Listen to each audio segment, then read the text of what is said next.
Hi everyone, this video provides even more detail around how to introduce and conclude your theoretical framework. So how do you make the argument that this is the correct theoretical framework and this is what it will be used for? And also, how do you blend two theoretical frameworks? That's a really important piece of this. Many of you have two, and so how do you talk about one and then the other? In order to talk through this with you, I'm going to be using an example from my own work. Actually, it's something I'm working on right now. And I'm choosing this one because I feel like I am actually getting better and better at talking about how and why to use theoretical frameworks. And also so that you can see my own process, right? That it opens that black box of the practice of writing in an academic way. So I'm going to share my screen so you can see this piece.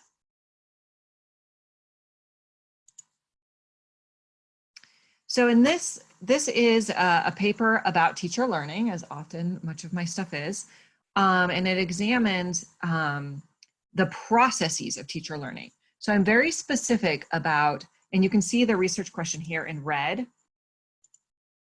And in fact, you can see that I have also been brainstorming potential other research questions. So again, part of this video, I'm going to talk a little bit about process, and part of it, I'm going to talk about specific ways to do a theoretical framework. So this was my original research question. I'm very interested in the processes by which teachers learn and change, not just what are the strategies of professional development.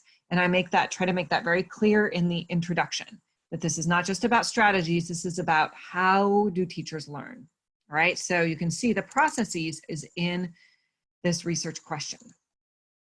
And then you can see that I've got lots of extra notes, right? So in my process of writing, if I see an article that might help, right, I might put it in a note on the side. It looks like I've got some sentences I thought might work, but I wasn't sure where to put them. I have that on the side, all right? So here's a theoretical framework. The first thing I do is make an argument that I need a particular kind of framework to answer those research questions.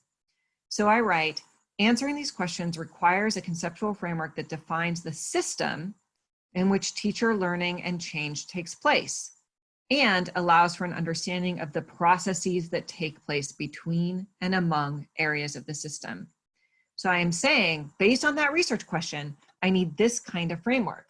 Now, I kind of went above and beyond what you need to do, but just so you know, I then say there's several existing models that attempt to describe the process of teacher change. So I'm actually saying I know about some different theories that could be used, but only two of them do take into account the iterative process of teacher change that I'm interested in. That's what I write about right here, all right?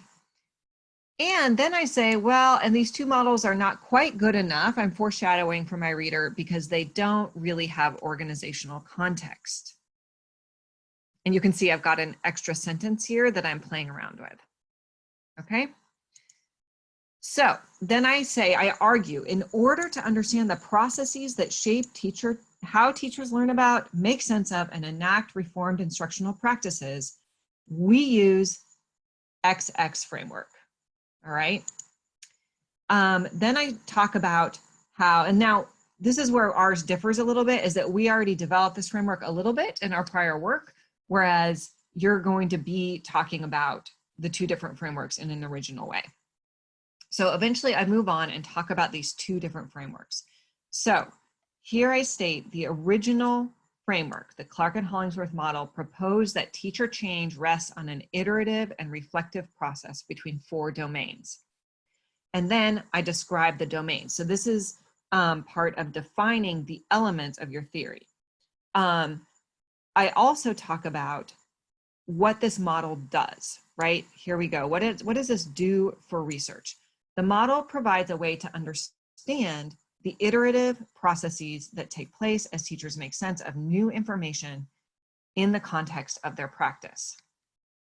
All right, then I talk about how it's been applied in a number of different studies. So definition, what it helps us understand, how it's been, and the elements, what it helps us understand and how it's been applied.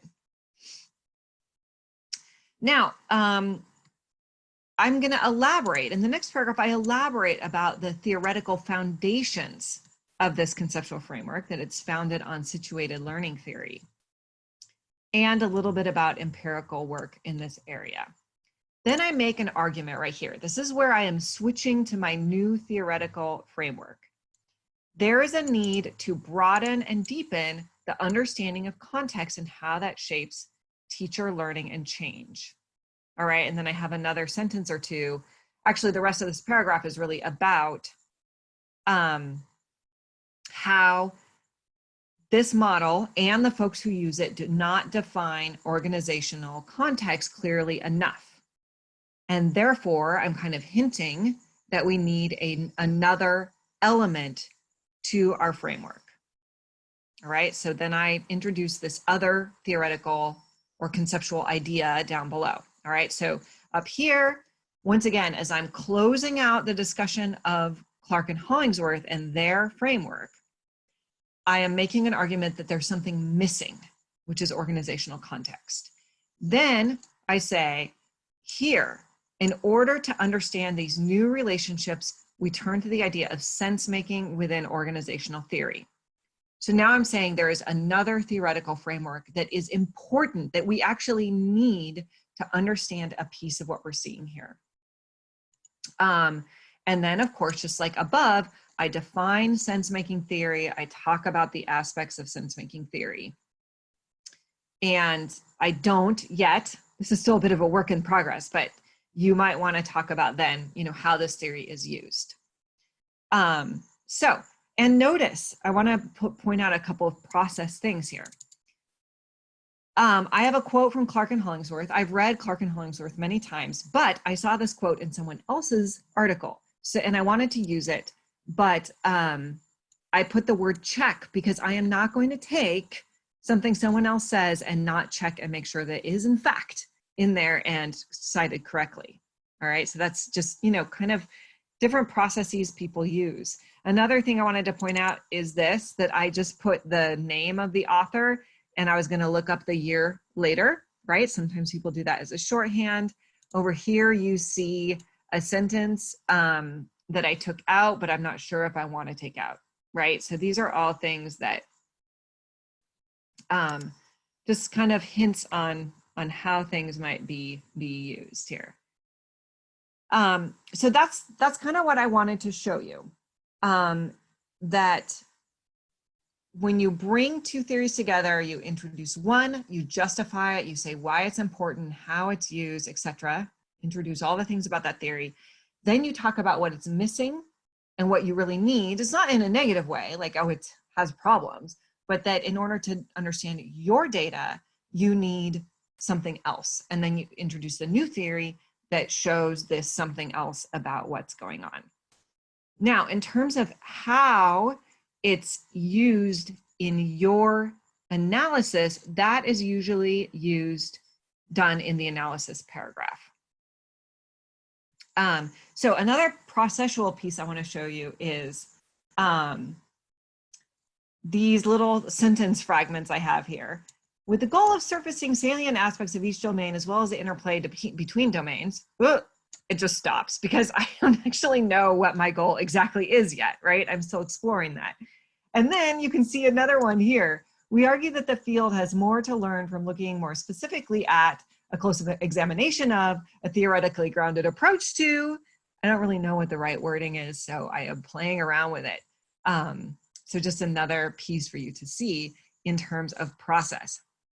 And here you see my analysis paragraph is in development, right? I'm referring to the framework, how it's used differentially across studies, how some use it to illuminate the aspects of each domain, others are doing something else. And then in this part that's highlighted is a work in progress. I'm like, how are we using this framework, right? I say we identify critical features of each domain because we've already done that coding. So I know that we do that, but I'm not sure in our second round of coding exactly what we're going to do. So this is something I'm working on and massaging as I'm doing a lot of reading within this framework and bringing it together. Okay, that's it. Hopefully that was helpful to think about how do you introduce two frameworks and bring them together to shape your full theoretical framework.